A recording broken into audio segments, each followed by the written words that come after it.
You know, after what I experienced back in 2019, I would have hoped that Hollywood would have learned not to write scripts like this because, oh boy, does this movie make that fatal mistake.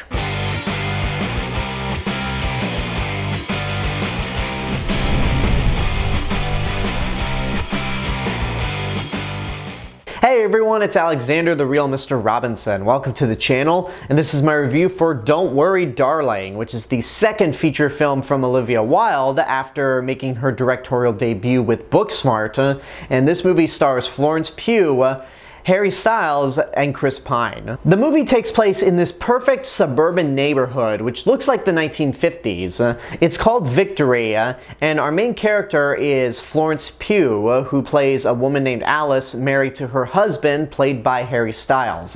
Everything seems to be going perfectly fine. It's a very normal 1950s suburban look, but there's one resident who starts to act up, let's just say that. So Alice starts getting a little suspicious. She digs deeper into what's going on, and turns out that this neighborhood might not be all that it appears to be.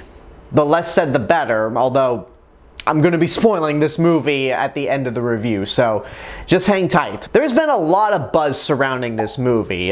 When it was first announced, there was excitement because this is the second feature film from Olivia Wilde as a director. She did Booksmart in 2019, which is one of my favorite movies of that year and one of my favorite teen comedies in recent memory. So that's one of the reasons why people were excited for this movie. And then as we got closer to the film's release, that excitement turned more into curiosity when a lot of controversy surrounding the film started to emerge, mainly with behind-the-scenes feuds.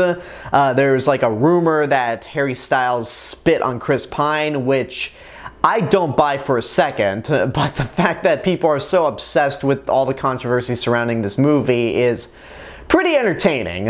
I'm not going to get into that because there are several other people that have talked about it in more detail than I would personally care to talk about, so I'm just going to judge the movie as its own, because controversy aside, that should not affect the outcome of this movie, hopefully, or at least my own thoughts on the film. And unfortunately, my thoughts on the movie are not very positive. There are a lot of things that I give this movie credit for. It's not a complete failure because it looks beautiful. Everything from the cinematography, the production design, and the costumes are all spot on. This is a really great looking movie, and Olivia Wilde's direction is great. I've always enjoyed Olivia Wilde as an actress, but seeing her become a really good director is a nice change of pace, and it proves that she really knows how to frame shots. She works really well with actors, and most of the performances in this movie are pretty good. The two standouts are Florence Pugh and Chris Pine. Both of them do really good jobs with the roles that they are given, especially Florence Pugh. She manages to convey a lot of different emotions, considering that she's playing a character who's suspicious of her surroundings. She starts off as being the very lovable and caring wife who stays home, cooks the meals while her man goes off to work, you know, because 1950s, and then she does a perfect job at going full detective mode. I mean, that's a weird way to put it, but when she starts getting suspicious of what's going on in this neighborhood, she does a good job at conveying that concerned feeling and just wanting to get down to the bottom of what the hell is going on. And that's all I really have to say in terms of the positives, because everything else at first is just not all that impressive. I'm not going to criticize this movie for being an unoriginal concept because it all depends on the execution. I'll get back to that a little later, but another thing I wasn't really a big fan of was the score. I've never experienced this when listening to a film soundtrack, but the score honestly made me laugh. There were points where it tried to convey suspense and tension, but it just came across as hilarious to me. There are some vocal sounds throughout the score that honestly made me laugh. Another thing that made me laugh, and I don't think this person meant for that to happen, was Harry Styles' performance. I don't think I've ever seen Harry Styles be an actual actor. I know he was in Dunkirk, but honestly, I couldn't tell you for the life of me who he was in that movie, because I mainly remember Kenneth Branagh and Tom Hardy. I still love Dunkirk, but I can't remember who Harry Styles played in that movie. Anyway, he's not really good in this role. Florence Pugh acts circles around him, and there's one sequence in the movie that's supposed to be the big emotional high point in their relationship, and it is so funny to watch him scream and just be sad. It's so unintentionally funny, and I don't think it was meant to be. And that entire sequence leads into a twist in the third act, and what is ultimately the biggest problem with this movie: the script. The script is written by Katie Silberman, who wrote Booksmart that Olivia Wilde directed. And when I said earlier on in this review that I thought we'd learned from January 2019, you know what, I actually can't go into that right now. So I'm going to wrap it up right now, give you my rating, and then I'm going to go into more detail. Considering that this was a movie that had so much promise going into it with its lead cast and the director, this is an utter disappointment. Throughout most of the movie, I'm thinking, okay, this is not really spectacular, but I'm not hating this movie. I think it's good, but not great. And that's kind of how it was for most of the time. I mean, Harry Styles was bad, but it didn't really ruin the movie. And yeah, for most of it, I thought it was good, but not great. Until we got to that twist. And that twist, it doesn't even like put the movie into my watch at your own risk rating. It just leapt over that rating into don't waste your money, because the third act is ridiculous.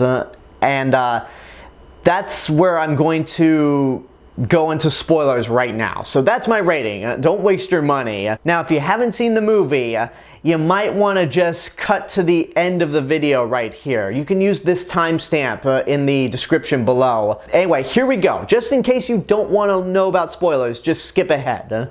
For everyone else who's seen the movie or you don't care, here we go. So the twist of the movie, what happens in this emotional scene between Florence Pugh and Harry Styles, is that throughout the whole movie, Florence Pugh is trying to convince her husband that she's seeing things, and her husband is essentially gaslighting her, saying, no, you can't be seeing that, you're crazy, I don't believe you. So it gets to a point where he fakes agreeing with her, and is like, okay, I'll believe you, I love you, let's get the fuck out of town right now. So they get in the car, but Harry Styles isn't driving away. He's staying there long enough for Chris Pine's guys to come in and take away Florence Pugh to basically get some medical treatment. So Florence Pugh starts getting these flashes to another life. And then we suddenly cut to her as a surgeon in a doctor's office in the present day. This is no longer the 1950s. And when that happened, I was like, what? So it turns out this whole time, this Town of Victory is a virtual reality VR game, essentially. Florence Pugh is a surgeon living with, I think, Harry Styles is supposed to be her husband in the real world, or boyfriend, but the point is, he's unemployed, he's a wreck, she's having to work 18-hour shifts, so he eventually kidnaps her and puts her and himself under this VR so they can end up having the perfect life. Hooray! More gaslighting!